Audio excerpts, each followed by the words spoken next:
마음을 엽니다. 지평을 엽니다. 불통의 시대를 넘어 새로운 아침을 엽니다. 신율의 출발 새 아침. 신율의 출발 새 아침 3부 순서 광고 듣고 오겠습니다.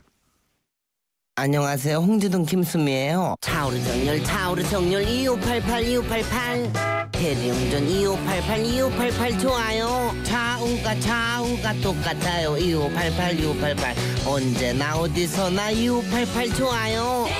차우가 같아 2588 서울 떠나 강원도 설악산 양양 낙산사 대가 영곡에 넘어 강릉 경포대 삼촌 북서루 울릉도 성인봉 태백산 오르다지 쳐서내려 방방곡곡 원 없이 누비시라고 타이어 수명을 보증하겠다는 생각. 마모 수명 보증제. 생각의 무브 금호 타이어. 안녕하세요. 최지우입니다. 유플러스 제로클럽 시즌2 알고 계세요? 쓰던 폰 할부금이 남아있어도 부담 없이 지금 바로 최신 폰과 만나세요. 6개월간 할부금 제로, 최신 폰을 부담 없이 갖는 유플러스 제로클럽 시즌2. 할부원금 6개월 납부 이후 24개월 균등 상환. 7월 31일까지 자세한 사항은 홈페이지를 참조해주세요. 경제 뉴스 알아보겠습니다. 최요한 경제평론가 전화 연결돼 있습니다. 안녕하십니까? 예, 안녕하십니까. 최요한입니다. 예, 감사원이 어제 중간 발표한 해외 자원 개발 사업 성과 분석. 이게 결국 이제 물 먹는 하마가 아니라 돈 먹는 하마로 변질한 거 아니에요? 네, 그렇습니다. 예. 이 자원빈국 탈피라는 당초 목표와 달리 예. 해외 자원 개발을 공기업의 덩치 키우기용으로 전락한 것이고요.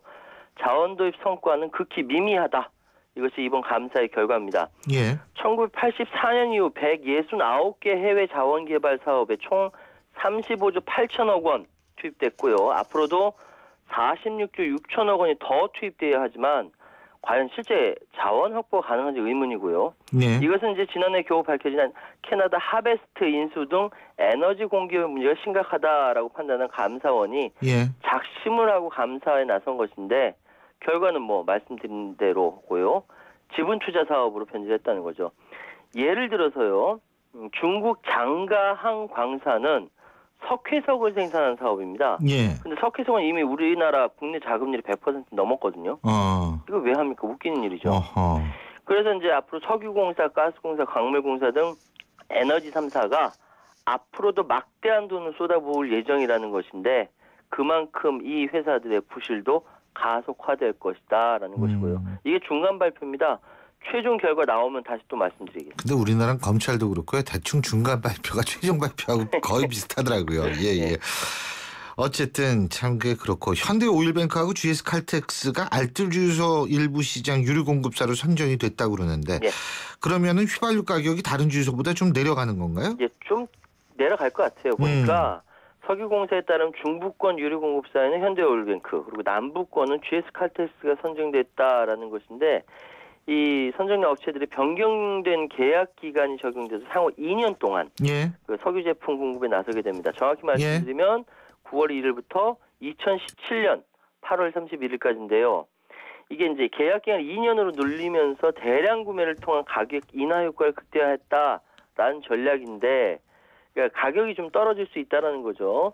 왜냐하면 정유업계는 좀 볼멘소리를 합니다. 알뜰 주유소 입찰 기준 가격이 싱가포르 현물 시장에서 거래되는 휘발유나 경유 등의 제품 가격 월 평균 가격의 최소한의 마진을 포함한 가격으로 제시돼야 되는데 그럼 이게 뭐냐면 싱가포르 현물 시장에서 석유 가격이 나중에 크게 오르더라도 이거는 2년 동안은 알뜰 그 주유소 공급은 반영할 수 없다라는 거죠. 그러니까 이제 뭐 이게 변동상 없이 싸게 공급된다라는 것인데 그만큼 소비자 공급가는 줄어들어서 알뜰 주유소의 경쟁력은 배가가 될 것이다. 이렇게 전망이 되고 있습니다. 예, 그렇군요. 저희가 오늘 긴급하게 전해드릴 소식이 있어서요. 오늘 말씀 여기까지만 듣겠습니다. 고맙습니다. 예, 죄송합니다. 예, 지금까지 최요한 경제평론가였습니다. 신율의 출발 새 아침 오늘 순서 시작합니다.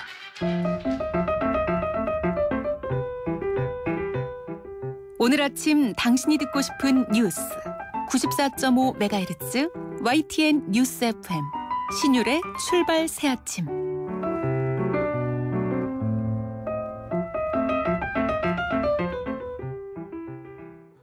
델몬트가 새로 나왔어요. 싱싱한 과일로 꽉꽉 채우면 짠! 이게 바로 자연 맞춤 그린 주스. 과일 그대로 맛을 낸 건강한 델몬트 자연 맞춤 그린 주스. 우리 그린할까요? 선발톱 무좀엔 역시 풀케어. 써보면 알아요. 달거나 닿지 않고 바르면 손발톱에 쏙. 국내 최초 오니텍 특허 기술의 깊고 빠른 침투력으로 자신 있게 2014년 국내 1위 선발톱 무좀 치료제 풀케어. 이탈리아 글로벌 제약회사 메나리니. 도시의 여러분, 저 김연아는 평창에 있습니다. 맑고 깨끗한 강원 평창수와 함께요. 해발 680m, 평창의 깨끗함을 담은 강원 평창수로 오늘도 힘내세요. 평창 동계올림픽 공식 먹는 샘물 강원 평창수. 연아랑 마셔요. 신율의 출발 새 아침 3부 순서는 여기서 줄입니다. 잠시 뒤 4부에서 뵙죠.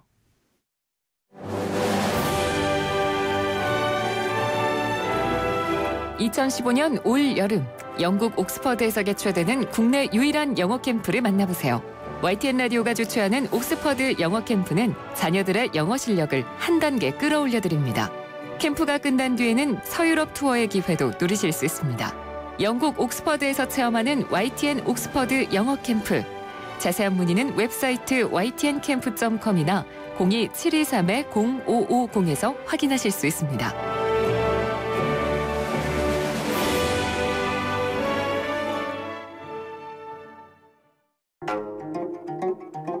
AED라고 들어보셨나요? 그럼 자동제세동기는요? 심장이 멈춘 위급 환자에게 전기 충격을 주어 심장이 다시 뛰도록 도와주는 장비입니다. 아무리 유용한 장비라도 이름부터 생소하다면 응급 상황에서 사용하는 데 어려움이 있지 않을까요? 이제부턴 AED나 자동제세동기 대신 자동심장 충격기, 쉽고 친근한 우리말로 바꾸어 쓰면 어떨까요? 상대방이 알 수 있는 말을 쓰는 것, 배려와 소통의 첫걸음입니다. YTN 라디오 언어문화 개선 캠페인은 국립국어원과 함께합니다.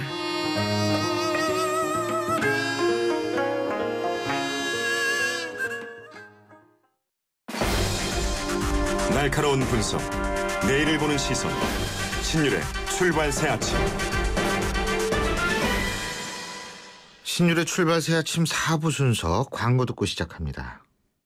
핫한 여름 식혀주는 최고의 썸머 페스티벌. 크루즈 말리부 올란도 캡티바의 디젤 차량 구매 시 최대 280만 원 할인. 또는 스파크 크루즈 말리부 올란도 캡티바 알페온 구매 시 최대 3년 무이자 할부. 쉐보레와 함께라면 당신의 여름은 더욱 쿨해진다. 7월 한 달간 전시장 및 홈페이지 참조. Chevrolet, find new roads. 여기도 핫딜, 저기도 핫딜. 어디가 싼 거야? 핫딜 가격 비교. 구차. 핫딜 가격 비교. 구차. EM터에 돌지 말고 핫딜 가격 비교. 구차해요. 지금 쿠차입을 다운받으세요. 핫딜 가격 비교. 구차. 하이마트가 세일합니다. 가격 삽니다. 무이자입니다. 총 1억 원의 여행 기회까지 꽉 잡으세요. 롯데 하이마트 상반기 총결산 전국 동시 세일 7월 3일부터 26일까지. 경품은 행사기간 방문 고객 중 응모자 대상. 자세한 사항 매장에 문의. 스마트한 선택 하이마트. 내 이름은 봄이. 아직은 하루 강아지지만 언젠간 든든한 시각장애인 안내견이 되고 말 거예요. 지금 봄이닷컴에서 지켜봐주세요. 삼성화재가 시각장애인 안내견과 함께 어두운 세상에 봄을 만들고 있습니다. 당신의 봄, 삼성화재. 역사의 시선으로 뉴스를 읽어봅니다. 히스토리 뉴스. 역사의 눈으로 뉴스를 들여다보는 순서죠. 히스토리 뉴스인데요. 오늘도 역사학자 전유용 박사님 스튜디오에 모셨습니다. 안녕하십니까? 네, 안녕하세요. 요새 국정원이 다시 조명을 받고 있는데 말이에요. 네. 그죠? 오늘 이 역사에 관해서 한번 얘기를 해보죠. 저는 말이에요, 박사님, 이런 생각이 드는 게 요새 뭐 정보화 시대, 뭐 요새 정보가 중요하다. 근데 전 사실 이 얘기 동의 잘 안 하거든요. 왜냐하면 19세기까지 유럽 같은 경우에도 라틴어로 쓰여진 서적이 전체 서적의 80%를 넘었거든요. 네. 독일어도 있고 불어도 있고 영어도 있고 다 있는데도 불구하고 정보 독점을 위해서 그랬다는 그러니까 이 자기가 쓴 책에 널리 알려지는 것보다 자기네들끼리만 알려고 했던 식자층이라든지 이런 거 아닌가라는 생각이 들고. 그 사실 토마스 홉스도 이 리바이어던을 이제 썼을 때 그 제가 알기로는 맨 처음에는 영어로 썼다가 중간에 부랴부랴 그걸 라틴어로 다시 썼거든요. 겁나서. 그러니까 예를 들어 토마스 모의 유토피아도 사실 마찬가지고요. 그래서 저는 사실 그런 거 이렇게 보면 정보의 중요성이라는 건 예나 지금이나 마찬가지 아닌가요? 근데 이제 지금 뭐 말씀하셨습니다만은 정보의 종류에 따라서 그것이 누구와 공유하고 싶은 정보에 따라 좀 다른 거죠. 그러니까 우리나라도 뭐 기본적으로 이제 한자를 썼기 때문에 거기에 접근할 수 있는 인구는 전체 10% 미만에 불과했던 것이고요. 그럼에도 불구하고 이제 가끔 이제 홍길동전 같이 백성들한테 알려야 되겠다. 그러니까 식자층에서만 좀 덜 정보가 아니다. 이제 식자층에서 덜 정보는 고급 정보, 통치에 관한 정보라면 그렇겠죠. 백성들에게 전달하고 싶은 정보는 교화에 관한 정보겠죠. 그럼 가급적이면 백성들한테 전달시키고자 예를 들면 이제 뭐 훈민정 원해라든가 그다음에 나란 말씀이 중국의 나라이고요. 그렇죠. 아니면 이제 뭐 각종 삼강 행실도라든가 아니면 이제 의학에서 보면 의서 중에 구급방이라는 게 있어요. 급히 보고 이제 치료할 수 있는 그런 것들 이런 것들을 한글로 내곤 그랬죠. 그러니까 정보라고 하는 것이 이제 누구에게 필요한 누구에 관한 정보냐에 따라 유통되는 범위나 이제 이런 게 다른 거겠죠. 그렇군요. 근데 실제로 이 왕조 시대에도 이런 정보가 중요하기 때문에 정보를 수집하는 기관이 있었겠죠. 이제 기본적으로 보자면 이제 정보라고 하는 국가가 이제 관리하는 여러 정보들이 있는데 이제 뭐 굳이 이제 이번 국정원건과 비슷하면 대민 이제 정보 수집이거나 뭐 대외 정보 수집이거나 이럴 텐데요. 이 정보 수집이라고 하는 걸 좀 다른 말로 하면 좀 감시라고 이제 볼 수 있는 거잖아요. 근데 감시가 시선의 여러 가지 성격 중에서 기본적으로는 이제 처벌과 결합된 시선이잖아요. 그러니까 이건 주종관계, 상하관계, 권력관계에서 나타나는 시선이거든요. 뭐 주인이 종을 감시한다든가 간수가 포로를 감시하든가 권력자가 이제 백성들의 동태를 감시한다든가 그럴 때만 쓰죠. 나머지 뭐 주시나 응시나 이런 것들은 이제 구체적인 행위가 뭐 자기가 보고 나서 느끼는 거지만 이 감시는 이제 대상자의 행위를 바꾸기 위한 그런 시선이잖아요. 그래서 그런 건 이제 권력과 동시에 탄생했다 이렇게 볼 수는 있는데 이제 이걸 하나의 이제 정보로 해서 통치 자료로 계속 수집해 나가고 분석하고 이런 기법은 쉽게 말 이제 뭐 유럽이나 우리나 근대 이전에는 없었던 거죠. 그때 이제 민심이 어떤지 한번 파악하라고 사람 보내서 이야기 듣고 그렇더냐 뭐가 필요하겠느냐 이번 뭐 민심이 이러니까 무슨 뭐 특별하게 무슨 세금을 깎아줘야 되겠느냐 누구를 풀어줘야 되겠느냐 이런 식의 정책 판단을 그때 하긴 했지만 이걸 이제 뭐 분석하고 뭐 이런 세력 저런 세력 나누고 이런 것은 이제 그야말로 근대적인 좀 사고방식, 근대적인 기법이라고 할 수 있겠죠. 박사님, 그 왜 조선시대에도 말이에요. 구테타 있었지 않습니까? 그 사실 고려에서 조선으로 넘어가는 그런 것들도 사실은 오늘날 개념으로 보면은 구테타적인 성격이 강하다라고 볼 수도 있는 부분이 있고요. 그러니까 실제로 이 권력을 가진 사람의 입장에서 볼 때는 이 장군들도 좀 관리해야 되고. 예? 그런 건 당연히 있어야 되는 거 아니에요? 당연히 감시를 하죠. 하는데 이제 일상적으로 감시가 아니라 이제 감시 대상이라는 게 뻔하잖아요. 자기 권력을 위협할 수 있는 사람이 누구냐. 뭐 이제 왕조가 좀 안정돼 있으면 자기 친척 중밖에 없거든요. 그렇죠? 역사혁명이 나오지는 않으니까 다른 대군이나 군이 이제 한다거나. 이제 이런 경우에서 이제 그 대원군의 그 이른바 유명한 상갓집 개라고 하는 이제 이야기가 나왔던 거잖아요. 의심받지 않기 위해서 스스로 바보짓 하고 다니고 파라코짓 하고 다니고 뭐 아시겠지만 이제 조선시대를 놓고 보면 역대 대군이나 군 중에서 외척은 벼슬하고 뭐 세도도 부리고 그랬지만 역대 대군이나 군처럼 이제 왕의 직계 친척들은 큰 소리를 못 내고 살았어요. 의심받을까 봐. 이제 그런 게 있고 실제로 이제 쿠데타 위협이 있다 그러면은 뭐 감시를 하다가 정말 위협이 느껴진다 그러면 바로 죽이는 거니까 이게 이제 지속적으로 일상적으로 감시하면서 따라다니면서 정보 수집해 가지고 보고한다거나 이런 일들이 별로 필요하진 않았던 것 같습니다. 다만 이제 그런 경우가 정말 있는지 아닌지 궁금할 때는 남자들도 물론 밀정을 쏘긴 했겠지만 뭐 전해오는 이야기로는 다모라고 있죠. 왜? 아, 다모. 예. 저 드라마로도 나왔잖아요. 그렇죠. 여형사 겸 뭐 이런 역할하는 의녀겸 역할하는 이런 사람을 이제 양반집 이제 내정 안방에 이제 침투시켜서 이런저런 얘기를 하면서 이제 그 염탐하게 했다든가 이런 이야기는 있는데 실제로 이런 염탐의 결과가 이제 대규모 옥사라든가 이런 걸로 나타낸 사례는 거의 없고요. 이제 기본적으로 이런 이제 영모가 발각되는 것은 이런 감시의 결과가 아니라 주로 이제 주변 다른 사람들에 의한 밀고의 결과인 경우가 많죠. 근데요, 다른 나라 정보 캐내는 일은 했을 거 아니에요. 아, 그러면요. 아니, 물론 이 영화 얘기해서 죄송합니다만 그 옛날에 그 평양서인가 하는 영화 있었어요. 그런 거 보면 백제신라 고구려에서 서로의 염탐권. 예. 그게 이제 간첩 아니에요. 그런 예. 거 보내고 그러더라고요. 그거 삼국사기에 나오는 기록이에요. 김유신 열전에만 해도 간첩 얘기가 4번 정도 나와요. 이제 특히 이제 삼국만 사투리가 달랐을 텐데. 예? 외국 배웠겠죠. 사투리가 아니라 외국어를 배우는 거죠. 지금 기준에서 보자면 그 당시 고구려 백제 신라어는 거의 외국어 정도 그렇다고 그러더라고요. 가까웠을 거예요. 잘 못 알아듣는 경우가 많다고 그러니까 이제 그렇다고 그러더라고요. 실제로 뭐 임진왜란 때에도 일본인 밀접 그 간첩들이 와가지고 사전에 염탐하고 했던 것들이 분명히 있었을 거고요. 또 우리 개항 이후에도 이제 한국인 일본에 가서 사사로이 이제 뭐 정부 지시 없이 내정을 좀 탐색하고 돌아온 사례들도 좀 있었던 것 같고요.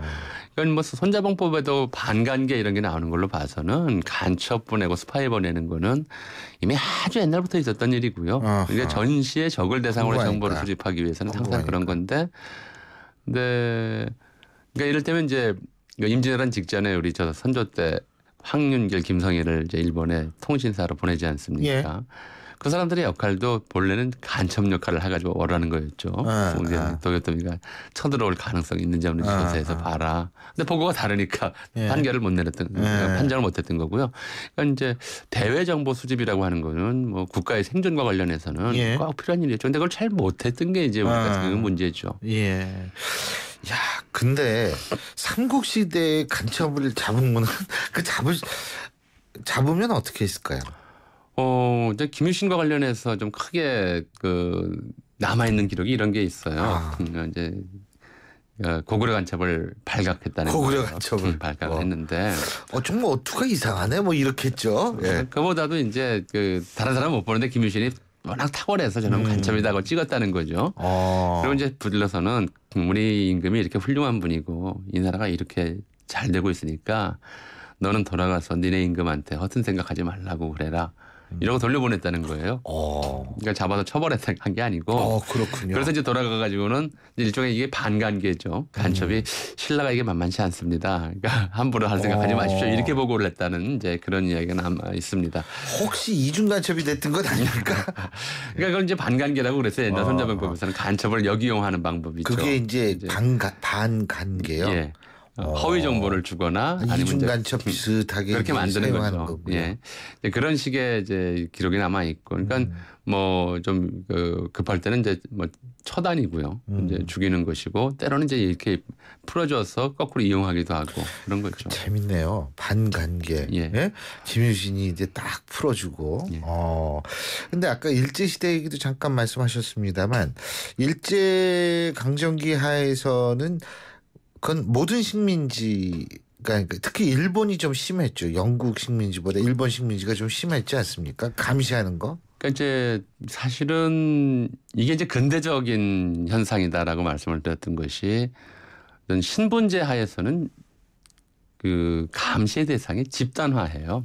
그러니까 쉽게 말하면 임금은 자기 주변에 신하들만 감시하면 되고 신하들은 자기가 거느리고 있는 종복들만 감시하면 되고 관찰사도 자기 아래 벼슬아치들만 감시하면 되니까 이제 이게 대민 감시라든가 좀 포괄적인 감시라고 하는 체제가 작동을 안 할 필요가 없는데 신분제가 해체되고 이른바 국민 개개인이 이제 이른바 사회단체라든가 이런 걸 결집할 가능성이 생기면서 이제 국민 개개인을 감시할 필요성이 생기는 거죠. 그래서 우리나라 최초의 근대적 정보 수집 기관이라고 하면 일제강점 이전에 1902년에 고종이 제국익문사라고 하는 정보기관을 만들어요.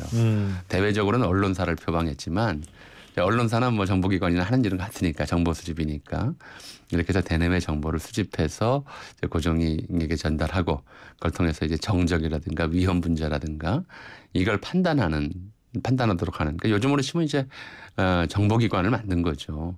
이런 이제 아주 초보적인 형태였었는데 일제강점기가 되면 이제 이게 하나의 국가 제도의 굉장히 이제 중요한 핵심 영역이자 이제 일반 백성들이 가장 두려워하는 예. 그런 영역으로 이제 들어오는 거죠. 그게 이른바 이제 고등경찰 또는 헌병경찰이라고 부르는 거라서요.